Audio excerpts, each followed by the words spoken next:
కేసులు ఎప్పుడు ఉంటాయండి? 100% కొనసాగిస్తాను. నేను చెప్పాను కదండి, తప్పు ఎవరు చేసినా తప్పే. ఓటుకు నోటు కేసులో చంద్రబాబు నాయుడు గారు రేవంత్ రెడ్డి గారి ద్వారా 5 కోట్ల రూపాయలకు అవసరం లేనటువంటి ఎమ్మెల్సీ ఎన్నికల్లో డబ్బులు ఇచ్చి పంపిస్తూ 50 లక్షల రూపాయలు అడ్వాన్స్ ఇచ్చి అడ్డంగా ఆడియో వీడియో టేపుల్లో దొరికినటువంటి పరిస్థితి ఈ ప్రపంచం చూసిందండి.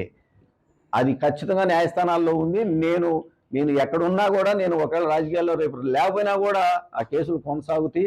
ఇన్నర్ రింగ్ రోడ్డు కేసులో కూడా ఇదే నియోజకవర్గంలో నేను ఎమ్మెల్యేగా ఉండగా చంద్రబాబు నాయుడు గారు తెలుగుదేశం పార్టీ అనేది ఆ రోజుల్లో ఆ ప్రభుత్వం తప్పులు చేసిందనేది నా అభియోగాలతోటి నేను గౌరవ న్యాయస్థానాలని నేను ఆశ్రయించాను. కాబట్టి ఆ కేసులకు సంబంధించి నేను ఎక్కడికి వెనక్కి పోను. ఆ కేసులు కంటిన్యూ అవుతాయి ఖచ్చితంగా. నేను అసలుకి వెళ్ళనండి. నేను ఇక తిరిగి వెనక్కి వెళ్ళే ప్రశ్నే లేదు. ఎందుకంటే ఏమండి, 125 కోట్ల రూపాయలు నిధులు కూడా పైసా లంచం లేకుండా కాంట్రాక్టర్లతో పనిచేయించే వాళ్ళమి. అందులో కూడా గమనించండి, నేను అందరినీ కోరుకునేది ఒకటే, రాజకీయాల్లో ఉండే మనము ఒక పార్టీలో ఉన్నప్పుడు ఇంకో పార్టీని ఓడించాలని చెప్పేసి అనుకుంటాం మనం. అలా అనుకున్నప్పుడు ఖచ్చితంగా వైఎస్ఆర్ కాంగ్రెస్ పార్టీ కొన్ని సిద్ధాంతాలతో ఉండాలి.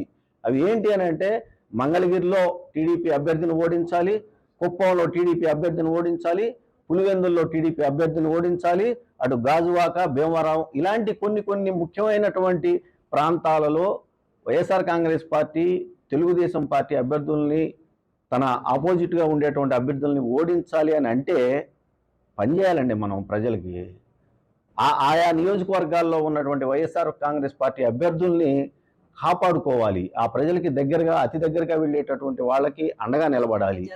అదే అందుకే అంది, ఓటుకు నోటు కేసులో రేవంత్ రెడ్డి గారు, చంద్రబాబు నాయుడు గారు మనవాళ్ళు బ్రీఫ్డ్ మీ అనే వాయిస్ ఆయనదే అని చెప్పేసి నేను స్పష్టంగా ఎఫ్ఎస్ఎల్ ల్యాబ్ ద్వారా నేను ఇచ్చినటువంటి సమర్పించినటువంటి పేపర్స్ ఉన్నాయి. కాబట్టి పైగా రేవంత్ రెడ్డి గారు ఆడియో వీడియోలో దొరికిపోయాడండి.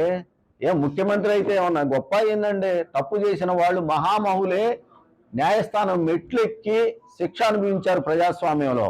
దానికి ముఖ్యమంత్రి అనో ప్రధానమంత్రి అనో తేడా ఉండదు. తప్పు చేసిన వాడు తప్పే, ఆ శిక్ష అనుభవిస్తాడు ఎవరైనా. జగన్ ప్రభుత్వం చేసే అవకాశం ఉంది. ఆ రోజు చూస్తామండి పరిస్థితులు. ఎవరైనా దొరికితే మాత్రం అదే అంటుంది, ఎవరైనా తప్పే. నేను చేసిన ఇది ఎక్కడైనా తప్పు ఉంటే తీయండి, ఇదిగో నేను తప్పు చేశానని నిరూపించండి, నేను దానికి బద్దుడినై ఉంటాను. మీరు చేసిన తప్పే, నేను చేసిన తప్పే, ఎవరు చేసిన తప్పేనండి. ఎందుకు ఎన్నుకుంటున్నారు ప్రజలు ప్రజాప్రతినిధుల్ని?